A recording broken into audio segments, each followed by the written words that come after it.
ওই মা, শোনো। কি হয়েছে বদের হাড্ডি? আমি বিটিএস না মানে ভাত খামো, ভাত। না না, আপনি ভাত খাইবেন কেন? আপনি বিটিএস খান। কবে জানি একেবারে আমি ভর্তা বানায় বিটিএস তোরে খাওয়ায় দেই।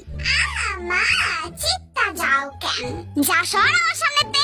আচ্ছা, যাইতাছি। ও মা, আমি বিটিএস দে। খালি বিটিএস আয়া পড়ে মুখ দিয়া।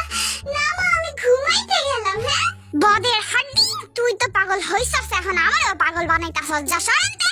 মা গো, পাশের বাড়ির বিটিএস না মানে খালাই তোমারে ডাকে। যাও যাও, খালার কাছে যাও। তুই যদি আর উষ্টা না খাইতে চাস না, আমার সামনে মুখ খুলিস না। আচ্ছা, আর মুখ খুলবো না, কিন্তু আমার লাস্ট কথাটা শোনো। ওই যে বিটিএস